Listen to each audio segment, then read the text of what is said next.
Well, folks, it's debate night in America tonight, and if you're like me, a little worried, right? I mean, went into the last presidential debate full of optimism, saying, hey, the only thing that can really hurt Biden is if he just craps out in the debate, and I didn't think it was going to happen, and, well, we all know the rest of that story. So I'm not going into tonight super optimistic, but apparently neither are Donald Trump's advisors, because they are worried that their candidate is going to crap the bed by showing up as, quote, angry Trump. According to reports early this week, Trump's advisors are not sure which Donald Trump is going to show up. It could be happy Trump, or it could be angry Trump. And they do believe that if angry Trump shows up, they're in for a horrible evening. Now, here is what The Guardian had to say about it. Their concern is getting angry Trump. If Trump becomes frustrated on the stage, it could bring out his worst instincts to make ad hominem insults in the vein of recent attacks on Harris that have turned increasingly personal and extreme to the extent that it has exasperated some of his own supporters. Trump has struggled historically with black women in positions of power, and the campaign is bracing for him not to repeat recent comments that question Harris's race or openly misogynistic comments, and more broadly, if he launches into lengthy and rambling diatribes that have become a feature of his rallies, which of course Donald Trump likes to call the weave. I'm weaving all the stories together. It's going to be totally great. Nobody weaves like I do. No, it's just nonsensical rambling that, of course, turns off a lot of voters. And this is going to be the first time that most Americans have really seen Kamala Harris on stage in years. Okay, yes, she had a big, 28 million plus viewers for her DNC speech, but those were prepared remarks from a teleprompter. And most people don't remember Harris's performance from the 2020 vice presidential debates because those memories are filled with images of Mike Pence and the fly on his head, and that is what most people happen to remember from that debate, and I say that as one of those people. So a lot of people, this is going to be their first real time seeing Harris as the Democratic nominee, as a potential future president. So there's a lot on the line for both candidates. So let's talk about that for a few moments here, because again, this is a huge evening. This could be the moment that makes or breaks the campaign for either candidate. But I think, in my opinion here, that Donald Trump has more on the line. In his first debate with President Biden, believe it or not, and I give him a little bit of credit for this, Donald Trump was very subdued. He was not angry, he was not belligerent, he was not truthful, of course, but he never is. But he wasn't bombastic, right? He wasn't out there just throwing a bunch of punches against Biden. He pretty much, once the debate started, realized how Biden was that evening and said, okay, I'm going to let this guy tank his own campaign. And that happened. That's not going to happen with Harris. Okay, nobody out there is worried about Kamala Harris's mental health.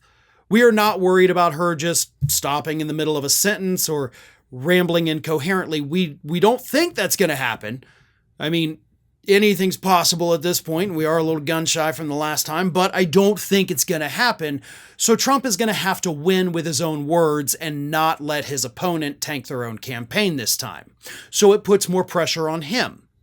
He has trouble staying on topic. He has trouble dealing with any kind of policy whatsoever, which we saw last week when he couldn't even talk about childcare without talking about tariffs, which is not related in any way. So the policy part is going to be bad for him. If it gets into the personal attacks, if those moderators decide to ask him any questions about some of the personal attacks that he's leveled against Harris, then it could be bad. That's, I think, when angry Trump would show up, because he's obviously not going to walk him back. He's going to double down on him. And when he does that, Harris is probably going to go into full prosecutor mode there, get a little angry with him, and shoot back.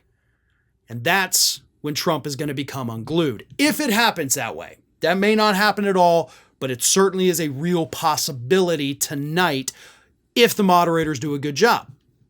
Now, what benefits Trump, of course, is that the microphones will be muted when it's not that person's time to talk. So while Harris is talking, Donald Trump is not going to be able to sit there and be like, no, wrong, liar, I hate you. And unfortunately, that also means that Harris is not going to be able to call Donald Trump out on his lies while he is speaking. So I do think that's a benefit for Trump. We wanted those mics to be live. We wanted him to have a meltdown on live television, and we may still get it, but we're not going to get it while she's talking, or at least if we do, we're not going to be able to hear it properly. So that goes in Trump's favor, but I don't think it's something that's going to make or break the debate. For Harris, she is going to have to come out and speak in simple terms, explaining her policy, which of course she just posted all the policy positions to her website a day or so ago. So she has them, she knows them. If she can recite them, stay on message, get a couple jabs in here and there on Donald Trump, she can walk away with a victory. And if Harris has that victory tonight, then that may be enough to really kind of cement her lead in this race. If Donald Trump has a good night, he is probably going to take back over in some of those swing state polls, and then we're still kind of neck and neck. So Trump winning is not necessarily the end for Harris, but Harris getting a decisive victory tonight could in fact be the end for Donald Trump. So again, back to the original point, Trump has more riding on tonight than Harris does. Granted, this is Harris's big moment in front of people who may not have tuned into the DNC, who may not have, remembered anything from the 2020 vice presidential debate. This is her moment to win those people over. I don't think she is going to turn those people off per se, but there is a chance if Donald Trump is subdued, if he's happy Trump, if he avoids all personal attacks and avoids rambling and avoids being incoherent and can stay on top. Like, there's a lot of ifs, ands, and buts while talking about Donald Trump, okay? So can Trump do it all? Can he stick to the points? Can he avoid the personal attacks? Can he not have a senior moment where he forgets where he is or who he's running against? I don't know that he can do all those things. He could do a combination of some of them, but he's not going to be able to do all of them. Harris, on the other hand, if she can, articulately and simply explain her policies, that's going to be a victory for her.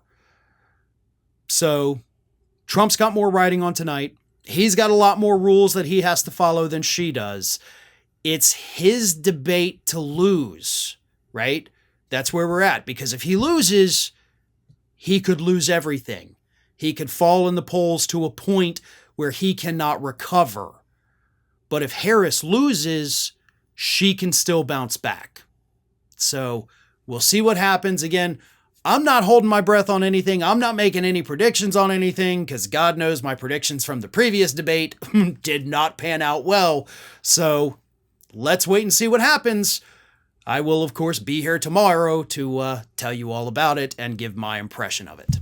Well, folks, we have crossed that 1 million subscriber milestone, but rest assured, we are just getting started here at Ring of Fire. So if you're not already, please do subscribe to the channel and make sure to like, share, and comment on the videos.